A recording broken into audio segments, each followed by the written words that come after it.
Voilà, un seul homme parle. Et le monde entier tremble, à l'exception de l'AES. Regardez la symbolique, je vous en prie. Dieu ne fait rien pour rien. Quand cette date avait été arrêtée par les ministres des Affaires en collaboration avec nos chefs d'État de la visite de nos trois délégations en Russie, nous ne savions pas, nous n'avions pas le calendrier de Donald Trump, que c'est ce jour-là précis où l'AES se trouve en Russie pour sceller un accord, cette fois-ci, entre la Fédération de Russie et l'Alliance des États du Sahel. Attention, il faut comprendre de façon claire et nette, je répète. La Russie a une relation très cordiale, très respectueuse, très historique entre le Mali et la Russie, entre le Burkina et la Russie, entre le Niger et la Russie. Mais ici, il s'agit de l'entité, il s'agit de l'alliance des États du Sahel, Mali, Niger, Burkina, qui vont sceller une nouvelle alliance en plus des accords bilatéraux entre chaque pays et la Russie. Donc, c'est au regard de ces rapports excellents que maintenant, l'alliance qui vient de naître se trouve être un élément primordial, capital, fondamental pour que la Russie puisse agir. Que va-t-il se passer? Je n'ai pas encore, j'ai vu, j'ai lu un peu, j'ai entendu un peu. Mais ce qui est intéressant ici, ce sont les grands projets. Et moi, personnellement, je ne peux que dire merci à Dieu parce que c'était mon souhait de voir que les trois pays décident de financer des projets énormes dans chaque pays. Je prends l'exemple, je vous rappelle, ça remonte à 2 ans, cette histoire-là ça remonte à 2 ans. J'ai dit, par exemple, les trois pays peuvent financer une compagnie aérienne qui peut être basée au Mali. Les trois pays ou au Burkina, comme le Burkina a commencé, c'est ce que j'avais dit. J'ai dit, les trois pays peuvent demander que la Russie ouvre un canal pour que les bateaux entrent, mais le port sera au Mali. J'ai dit, les trois pays peuvent décider que l'extension de la voie ferroviaire de Bamako à Niamey, en passant par Ouaga, et puis retour encore, j'ai dit, voilà des projets qui sont des projets colossaux, que un seul pays, ça peut le fatiguer. Mais les trois ensemble, la charge devient basiquement nulle. Si tu dois le financer à 100 milliards, les trois, peut-être que c'est 37, 37, 40, 40, chacun va payer, ou bien 45, 45, chacun va payer, puis c'est fini pour ma banane. Peut-être moins que ça même. 25, 25 peut-être, quelque chose comme ça, et puis ma banane. Ou bien 30, 30, je sais pas, 30, 35, ma banane. Donc, c'est ce que j'avais dit. Et quand je vois nos trois ministres des Affaires étrangères avec une forte délégation, mais moi, je ne suis qu'un homme heureux et comblé. Je dis, mais attention, il y a de grands projets qui seront, c'est pourquoi il est temps que le président Goïta ne soit plus le président de la transition, mais le président de la République du Mali. Vous commencez peut-être, vous commencez à comprendre un peu. On va revenir sur ça, ne vous précipitez pas. On retourne aux États-Unis. Un seul homme décide de basculer. Un seul homme décide de s'attaquer au monde entier. Alors là, that's too big for me. C'est trop, j'ai du mal à comprendre. Comment un seul pays peut attaquer le monde entier? Parce que c'est ce qu'on est en train de nous dire. Ce n'est pas moi qui dit ça. C'est la presse. C'est eux-mêmes qui disent ça. J'ai dit, mais comment un seul président, un seul pays, et on avait Emmanuel Macron pathétiquement, ce gars, il fait pitié. Donne-moi une seconde, je vais ouvrir la tablette, il peut va rentrer. Ok, on va revenir ici, cette affaire de drone malien là. Moi, je mets pas ma bouche dedans. Parce que je sais que nos autorités... Attendez, hein, je vais vous ramener ici. Voilà, j'espère que vous pourrez regarder.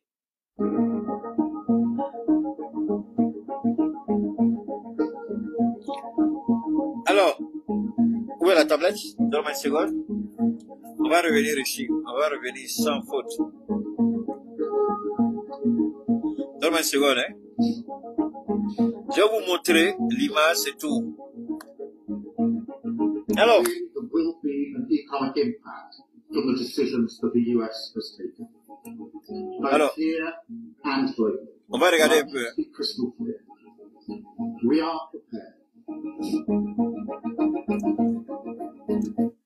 Regardez bien, ça c'est le premier ministre britannique. Et tous ont la même phrase. We are prepared. On est prêt. On est prêt. On est prêt. Mais alors, quand vous allez écouter la presse occidentale, Donald Trump déclare la guerre commerciale au monde entier. Mais c'est fou. I'm sorry, c'est fou. Il n'y a rien de vrai dedans. Alors, le monsieur, depuis sa campagne, il dit, les États-Unis, vous vous rappelez, j'avais fait la même démonstration ici par rapport à la CEDEAO. Quand les gens nous disaient, oh, ils s'en vont, voilà ça, voilà ceci, voilà cela. Moi, je riais, j'ai dit, mais vous êtes bêtes. Vous savez pas de quoi vous parlez. Vous parlez, oh. Mais est-ce que vous entendez parler? Alors, j'ai dit quoi? J'ai dit, quand vous regardez la balance commerciale du Mali, du Burkina et du Niger, tous les trois pays, on est déficitaire avec tous les pays de la CEDEAO, sans exception. C'est eux qui gagnent sur nous. Nous, on ne gagne rien. Donc, si nous ne gagnons rien, et qu'on n'est plus d'accord avec eux, on va aller chercher ailleurs, puisque nous, on ne gagne rien avec eux. Mais maintenant, qui va perdre? C'est eux qui avaient besoin de notre argent pour financer leur budget de fonctionnement. Et eux, ils seront les plus perdants.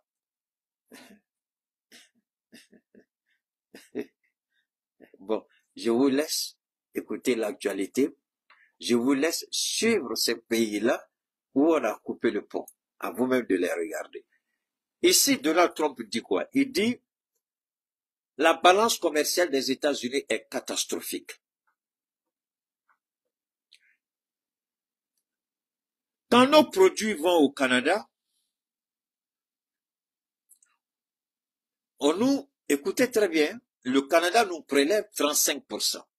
Mais quand les produits canadiens rentrent aux États-Unis, on prend 1, 3, maximum 4%, même pas 5%. C'est ce qu'il a dit. Il dit l'Union européenne, c'est 3%. Mais on ne peut pas vendre nos voitures là-bas. Mais eux, ils vendent. Mais c'est pas faux parce que j'avais, bon, ma première voiture, c'était pas européenne, elle était japonaise. C'était une Acura. Après, j'ai acheté une Toyota. Ça fallait une Honda. Après, Acura, c'était une Honda. Après, j'ai acheté une Mercedes. Bon, c'est après la Mercedes, voilà. Donc, allemand, 2 japonaises, une allemande. Mais quand vous êtes aux États-Unis, les BMW, les Mercedes, mais attention, les Bentley, les Rolls-Royce, vous n'avez qu'à aller à Beverly Hills pour vous rendre compte de l'extravagance, comment les Américains achètent ces voitures-là. Mais quand ça rentre sur le sol américain, c'est pratiquement 0 franc qu'on prend là-dessus.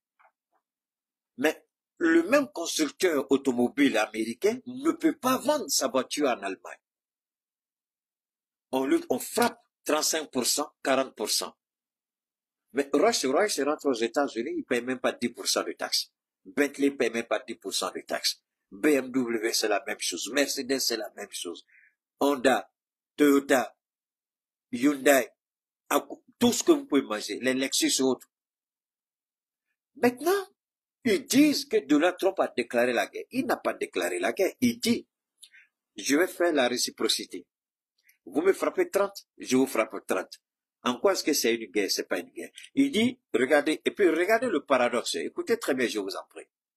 Mais malgré que non seulement les Américains étaient déficitaires sur le plan commercial avec la plupart de tous les pays que j'ai vus dans le monde, sans exception, l'Amérique est déficitaire avec tous les pays du monde, sans exception.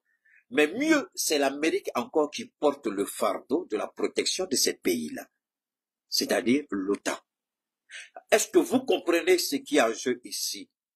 Quand Keïta a dit, pendant la campagne de Donald Trump, Allah, laisse le monsieur être président. Parce que moi, je sais ce qui est dans sa tête. Dieu m'a permis de rentrer dans la tête de Donald. Je sais ce qui est dans sa tête. Et s'il commence là, est-ce que ça n'a pas commencé? Détester Keïta, haïsser Keïta, mais attention. J'ai dit quoi? J'ai dit, quand ils vont finir leur palabre là, nous on est devant. Pendant qu'ils sont en train de faire guerre commerciale avec Donald Trump, nous on est où? On est en Russie. En train de faire quoi? Négocier. Hey, Keïta. Allah. Quand Dieu t'établit, il faut rendre la brandise sur vente. Mais quoi de plus normal que je me vante? Tu n'es rien, tu peux pas te vanter. Tu ne vaux rien, tu peux pas te vanter. Tu comprends rien, tu peux pas te vanter. Mais quand l'Amérique dit je suis la plus grande puissance économique mondiale, la plus grande puissance militaire au monde, l'Amérique ne se vante pas. Hein? Quand nous on dit à la France de partir que des vieux présidents irresponsables comme Ouattara, hey, Ivoiriens, ne soyez pas pressés. Je vais casser Papou de Ouattara, ne soyez pas pressés. J'ai fait exprès, je n'ai pas mis son nom. Je n'ai pas mis sa photo. Parce que je vais l'allumer en douce et en douceur. Voilà. Donc,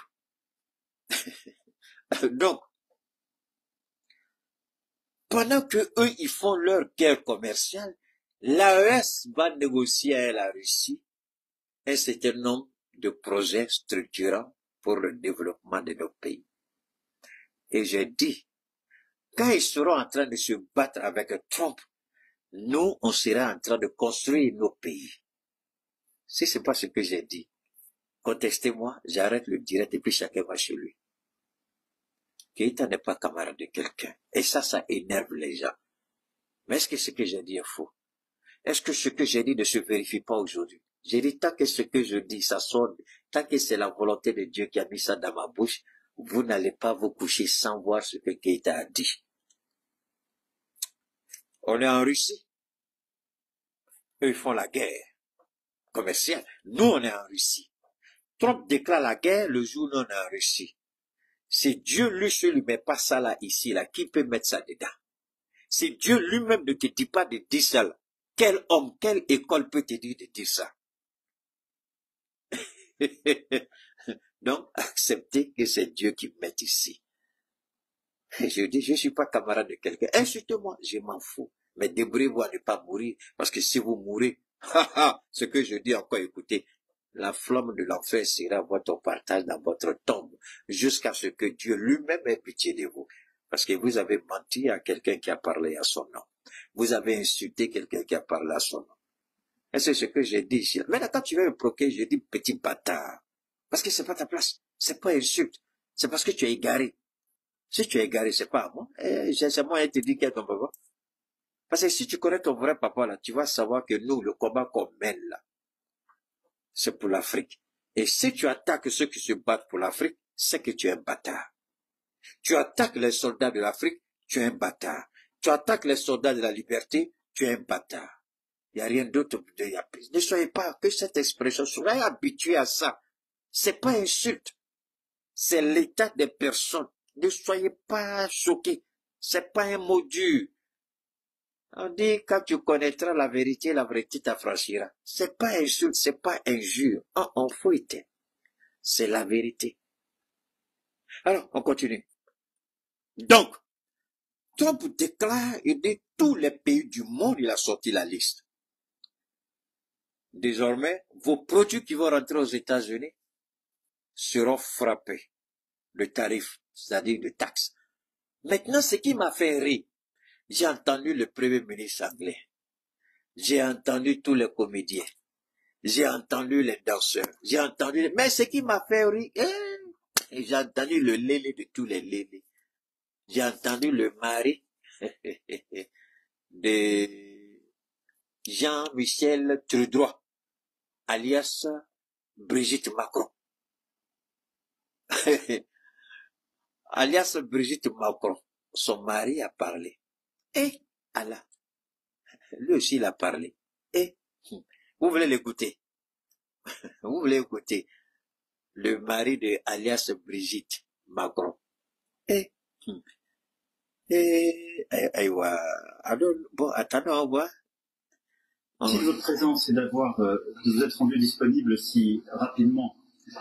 Et je pensais avec le Premier ministre et les membres du gouvernement ici présents, et avec le vice-président de la Commission européenne. Je vous remercie de sa présence, qu'il était important que nous puissions nous retrouver le plus rapidement possible après les annonces de la nuit dernière du président Trump, qui sont un choc pour le commerce international, pas simplement pour l'Union européenne, la France, mais au fond pour le bon fonctionnement du commerce. Et ceci implique évidemment une mobilisation française et européenne. Je le dis ici, mobilisation pour l'ensemble de nos territoires d'abord, parce que la liste qui est sortie hier soir est inquiétante pour plusieurs de nos territoires ultramarins, et elle supposera une mobilisation toute particulière du gouvernement et du monde économique pour être aux côtés. Je pense à la Réunion, qui ont fait l'objet apparemment de tarifs exorbitants, et évidemment pour beaucoup de filières qui sont... Pourquoi les politiciens sont malhonnêtes, menteurs et corrompus? Pourquoi? Mais vous vous êtes enrichis sur le dos d'un système. Et le président dit, je ne veux plus ça, on est perdant. On ne peut plus vendre, on peut même pas vendre nos véhicules en Europe. Mais attendez, moi je suis pas en Europe, I'm sorry, I'm not there. But I believe we do have a lot of people here right now who live in European Union. D'accord. Vous vivez là-bas. Dites-moi combien de marques américaines vous voyez, à part les voitures de l'ambassade ou des diplomates américains. Combien de voitures américaines vous voyez circuler dans vos rues, à Paris, à Berlin, à Londres, à Rome, à Prague? Dites-nous, combien de voitures américaines vous voyez rouler là-bas? We gotta be honest. On doit être honnête avec nous-mêmes. Vous avez volé sur le dos des systèmes. Mais le monsieur dit c'est fini, puisque nous sommes en récession. Et si on ne fait pas un effort, l'Amérique va déclarer bankruptcy, c'est-à-dire l'Amérique va déclarer faillite. L'Amérique a une dette colossale de 36 000 milliards de dollars. Je dis bien, vous avez bien entendu, 36 000 milliards de dollars. Et l'Amérique ne paye que les intérêts. Mais pourquoi? Ce sont les gens comme Bill Gates, George Soros, la famille BlackRock, Rockefeller, ils sont beaucoup, hein. C'est eux-là qui font, et c'est eux-là qui perdent l'argent avec la Chine aux États-Unis.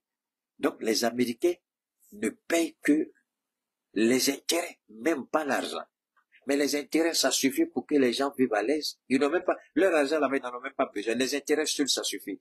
Trump dit non, I don't want anymore. C'est pourquoi il a mis Doge en place avec Elon Musk pour nettoyer les finances publiques, pour réduire le nombre d'employés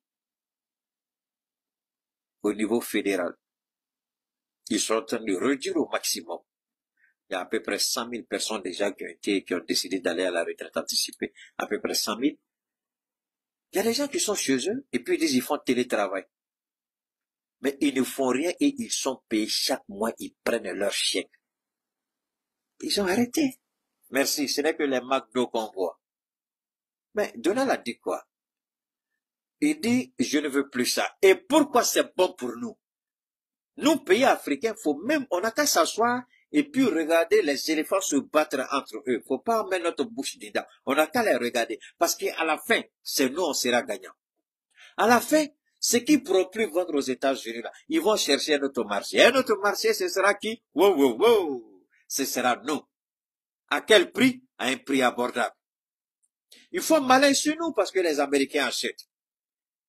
Ils font malin sur nous parce que les Russes achetaient, parce que l'Inde achetait, parce que la Chine achetait. Mais si les données changent, c'est pourquoi à cette histoire de ordre mondial, mais Trump, ils disent, Trump est plus russe que occidental. Tout ce qu'il fait, ça c'est la philosophie de Poutine. Trump est inférieur à Poutine, c'est fini. Voilà ce que les journalistes occidentaux français disent en réalité. Donc ici, le monsieur dit, il faut changer. Le monsieur dit, je n'ai pas de problème. Maintenant, si vous décidez de venir investir aux États-Unis, moi, je vous prends rien. Au contraire, je vais vous faciliter. En quelques semaines, vous avez tous les papiers pour ouvrir votre business. Mais si vous voulez fabriquer chez vous pour venir ici, là, il appartiendra à vos autorités. Soit, ils cassent. C'est-à-dire que le même que nous on paye, c'est-à-dire que quand vos produits viennent chez nous, vous payez 1%. Nous aussi, on paye 1%. Nos produits rentrent chez vous. Vous n'êtes pas d'accord? On maintient ce qu'on paye chez vous, les 30%, on vous les applique chez nous ici aussi. Donc, tous vos produits qui vont entrer. Et le mari de Trognon, c'est ça? C'est Trognon, non? Le mari, alias Trognon. Brigitte, alias Brigitte. Voilà ce que son mari dit. Autour de cette table et que vous représentez, certaines d'entre elles étant d'ailleurs déjà touchées par des mesures de représailles commerciales par la Chine. Je pense Cognac, Armagnac et plus largement la viticulture et la viniculture qui sont... Maintenant ici, ce qui est intéressant, peuple d'Afrique, peuple du Liptako gourmand, ah, Dieu est bon. Chaque chose avec Dieu à son temps. Quand vous êtes pressé, vous passez à côté de la plaque. Quand vous êtes pressé, vous perdez tout. Quand vous êtes pressé, vous ne voyez pas grand-chose. Regardez ce que Dieu fait à l'Europe. 3 guerres. Tu montes 3 guerres. Si tu écoutes, tu comprends. La première guerre, c'est la guerre avec la Russie qui les a désarticulés économiquement, qui les a affaiblis économiquement. La deuxième guerre, c'est celle avec la Chine. À cause des tarifs qu'ils ont augmentés, la Chine aussi a augmenté, donc leurs entreprises souffrent énormément. La troisième guerre, c'est celle de Donald Trump. Comment l'Europe pourra s'en sortir? Eh Dieu, tu mets trop dans ma tête. Hein. Ouh, ça vient se cogner dedans, c'est trop. Donc, 3 guerres sur l'Europe. Waouh, 3 guerres. La guerre de l'Ukraine, la guerre avec la Chine, la guerre avec les États-Unis. Ils sont perdus. Pendant ce temps, nous on a assis et puis on regarde. Et puis ils nous disent, venez vous ajouter à nous pour faire notre palabre. Qui nous envoie les terroristes? C'est vous. Qui a volé nos ressources? C'est vous. Qui impose des prix pour mal vendre nos produits? C'est vous. Allez faire votre palabre, pourquoi? N'oubliez pas de vous abonner et d'activer la cloche de notification pour rester informé de nos prochaines vidéos. Restez à l'écoute pour les développements passionnants à venir.